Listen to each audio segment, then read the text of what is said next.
नाज़रीन करम, आज की वीडियो में जिस मौजू पर बात करने वाला हूँ वो मामूली नहीं बल्कि आने वाले दिनों में क्रूरुस उरहान सीरीज की पूरी सिमत बदल देने वाली है। क्रूरुस उरहान के बारे में एक ऐसी खबर सामने आ चुकी है जिस पर खामोश रहना मुमकिन नहीं था। तो आइए बगैर किसी देर के सीधा असल बात की तरफ चलते हैं। अगर आपको याद हो तो अपनी पिछली वीडियो में मैंने ये वाज़ह किया था कि सीरीज की मुसलसल गिरती हुई रेटिंग्स को देखते हुए महमद बुज़दैक अब महज वक्त गुजारने के मूड में नहीं रहे। पिछले 2 हफ्तों में इन्होंने जो फैसले किए हैं वो साफ बताते हैं कि इस बार वो सीरीज को ज़्यादा संजीदा, ज़्यादा मजबूत और निस्बतन तारीखी बुनियादों पर ले जाना चाहते हैं। इसी सोच के तहत किस्त नंबर 10 में वो 3 ऐसे बड़े कदम उठाने जा रहे हैं जिन्होंने पहले ही सोशल मीडिया पर हलचल मचा दी है। नाइट्स ऑफ द टेम्पल्स और इनके सरबराह हेक्टर का खात्मा, वादी में एक बड़ी जंग, बुरसा की तारीखी फतह और सबसे बढ़कर उस्मान बे की वफात। लेकिन आज जो खबर मैं आपके साथ शेयर करने जा रहा हूँ उसे सुनने के बाद आप खुद मान लेंगे कि इस बार बुज़दाक वाकई सीरियस है। ये महज दावा नहीं बल्कि अमली कदम है। बुरसा की फतह और उस्मान बे की तारीखी मौत दिखाने के बाद अब इसी तसलसल को आगे बढ़ाते हुए महमद बुज़दैक ने सीरीज में एक नए किरदार की एंट्री करवा दी है। मुस्तफ़ा इस्तिंदा, जो इस सीरीज में दमीर खान का किरदार अदा करेंगे। अब असल सवाल यही है कि दरमीन खान कौन है और ये किरदार इतना अहम क्यों है। तारीखी तौर पर दमीर खान का ताल्लुक करासी कबीले से था और आने वाले वक्त में यही दमीर खान उरहान के लिए एक मजबूत हरीफ साबित होगा। ये किरदार ऐसे वक्त में मुतारफ करवाया जब करासी कबीला उस्मानी कबीले से ज्यादा बड़ा और ताकतवर है और करासी बे का भी इंतकाल हो चुका है। तारीख बताती है कि करासी बे के बाद दमीर खान का रवैया अपनी ही राया के साथ इंतहाई सख्त हो गया था। जुल्म, नाइंसाफी और जबर की शिकायत आम थी, यहाँ तक कि कबीले के मोअज़्ज़ज़ लोग भी इसके खिलाफ दहाइयाँ देने लगे थे। इसी कहानी में एक और नहायत अहम नाम आता है दरसन बे का, जिसे हम पहले किस्त देखते आ रहे हैं। तारीख के मुताबिक दरसन बे दमीर खान का भाई था और यही दमीर खान बाद में अपने ही भाई को कत्ल कर देता है। कत्ल से पहले दरसन बे बरगामा काल में और उरहान बे की पनाह हासिल करने की कोशिश करता है क्योंकि वो अपनी ही रियासत में होने वाले मुजालिम से दिल बर्दाश्ता हो चुका था।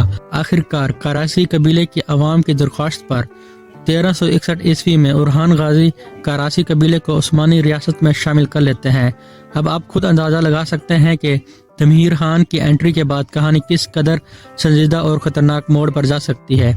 ये वो माहौल बन रहा है जो हमें अर्तुगरुल और उस्मान के अरूज के दिनों में देखने को मिलता था, यानी एक हकीकी, मजबूत और तारीखी दुश्मन का सामना। अलबत्ता अभी कुछ भी नहीं कहा सकता कि राइटर दरसन बे के मामले में मुकम्मल तारीखी तौर पर फॉलो करेंगे या नहीं।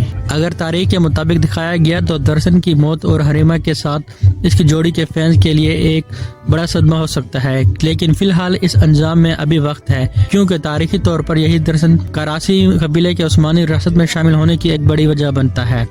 मुमकिन है राइटर्स वाक़यात को आगे पीछे करके दरसन की शादी हलीमा से करवा दें, इसे करासी कबीले का हुक्मरान बना दें और फिर बाहिमी रजामंदी से उस्मानी रियासत में शमूलियत खा दें। यहाँ कुछ लोग फौरन एतराज़ करेंगे कि ये तो तारीख के खिलाफ होगा, लेकिन हमें ये भी याद रखना चाहिए कि ये एक तारीखी ड्रामा है, डॉक्यूमेंट्री नहीं।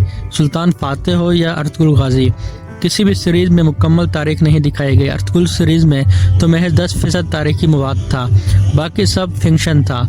लेकिन चूंकि कहानी मजबूत थी इसलिए हमने कभी सवाल नहीं उठाया। आज जब भी फिक्शन उस्मान और उरहान सीरीज में आता है तो हम फौरन शोर मचाने लगते हैं।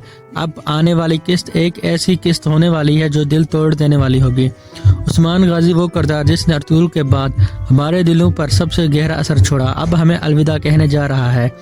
उस्मान गाजी का ये किरदार इसकी पैदाइश से लेकर वफात तक 239 एक साथ तक हमारे साथ रहा और अब अचानक इसका इख्तिताम बहुत से नाज़रीन के लिए नाकाबिले यकीन है। सबसे बड़ा सवाल यह है कि क्या उस्मान बे की वफात से पहले हमें बाला खातून के साथ कोई ऐसा सीन देखने को मिलेगा जिसमें वो रियासत के मुस्तकबिल के हवाले से वसीयत करेंगे, रहनुमाई दें और वो जज्बाती गुफ्तगू जो एक अजीम शानो शान हो।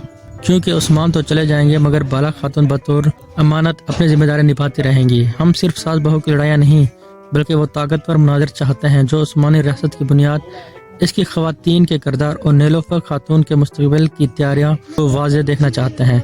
अब सवाल आपसे है, उरहान सीरीज में दमीर खान की एंट्री के बारे में आप क्या सोचते हैं? क्या ये कहानी को अरूज पर ले जाएगी या महज एक और तजर्बा साबित होगी? अपनी राय कमेंट्स बॉक्स में ज़रूर दीजिएगा। ہماری ویڈیو اچھی لگی ہو تو چینل کو سبسکرائب کریں، ہماری ویڈیو کو لائک کریں اور شیئر کریں۔ ہماری ویڈیو پہ آنے کا شکریہ، اپنا خیال رکھیے گا، اللہ حافظ۔